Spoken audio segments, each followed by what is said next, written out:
Ready. Hello children, how are you today.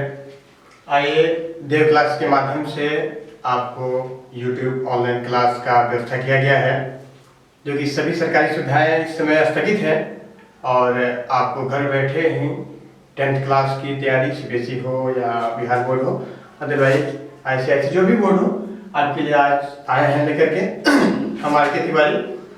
आज आपको बताएंगे कि आज का विषय है 10th क्लास का ट्रिगोनोमेट्री। ट्रिगोनोमेट्री में हम देखते हैं कि किस तरह से फार्मूला निकाला जाता है, फार्मूला को सिद्ध करना बताएंगे आपको। आइए यहाँ लिखते हैं ट्रिगोनोमेट्री।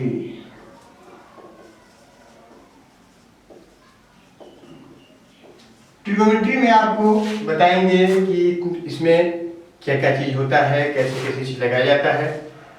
आइए पहले देखते हैं एक ग्राफ से। सबसे पहले इसमें देखते हैं एक ट्रायंगल बनाते हैं। एक ये ट्रायंगल बन गया ABC। देखिए यहाँ बनाते हैं तो ये राइट ट्रायंगल रहता है, बी को राइट एंगल मानते हैं और ये जो भी कोण हो ABC एक ट्रायंगल हो गया। अब निकालते हैं और यहाँ देखते हैं कि किस तरह से निकालते हैं। इसको जो लंब आता है, जिस भुजा से, जिस वर्टेक्स से शीर्ष से बी पर जहां लंब कोण बनता है वर्टेक्स, उसको इसको हम कहते हैं परपेंडिकुलर। परपेंडिकुलर हिंदी में इसको कहते हैं लंब, हिंदी में लंब है। इसको पी से सूचित करते हैं। इसको भी हम समय के अनुसार देखते हैं, इसको बेस मानते हैं। अगर इसको लंब मानते हैं तो इसको बेस मानते हैं। इसको बेस कहते हैं। बेस का हिंदी होता है आधार। आपको समझने में काफी आसान होगा। और जो जहां 90 डिग्री का कोण बनता है उसके जस्ट सामने का जो भुजा होता है इसको कहते हैं हाइपोटेनस, जो कि ये भुजा हमेशा इन दोनों से बड़ा रहता है। इसको कहते हैं हाइपोटेनस। इसको ए से सूचित करते हैं, हिंदी में इसको कहते हैं कण। आइए देखते हैं अब एंगल का मान कैसे लेते हैं। एंगल मान लेने के लिए मान लीजिए कि आप जानते हैं ये त्रिकोणमितीय अनुपात में कि साइन, कॉस, टैन ये होता है। मान लीजिए यहाँ पे हम थीटा लेते हैं, ए के सापेक्ष, ए के रिस्पेक्ट में फॉर्मूला निकालते हैं कि ये कैसे बनता है।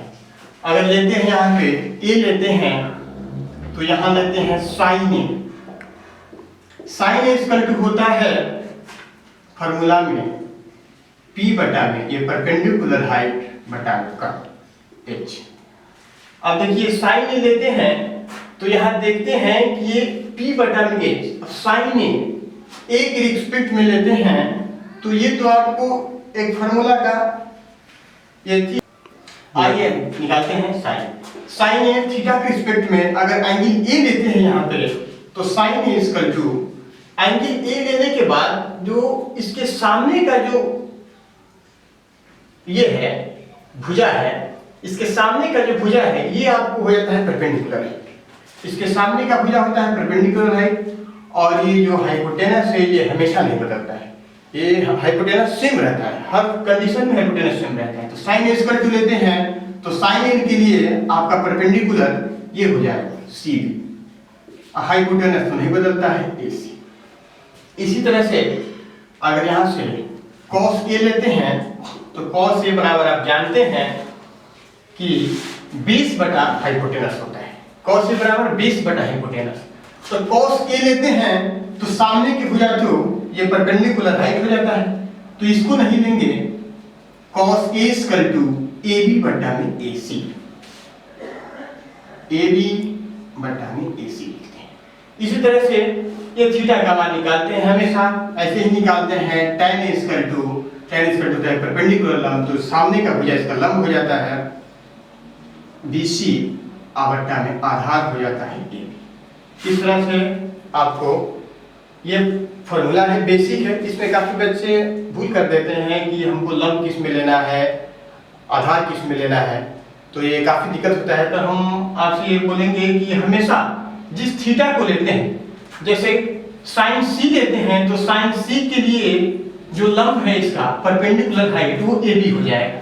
इसी तरह से अगर साइन ए लेते हैं तो आप इस तरह से देखे हैं कि साइन ए लिए हैं, तो ये आपका लंब जो है परपेंडिकुलर हाइट, ये जो हम लोग उल्टा भी सोचते हैं कि बेस को यहाँ पे हम लंब दे रहे हैं, लेकिन देख रहे हैं कि सामने का जो थीटा होता है ये आपका भुजा हो जाता है। तो आइए इस तरह से और कुछ फॉर्मूला देखते हैं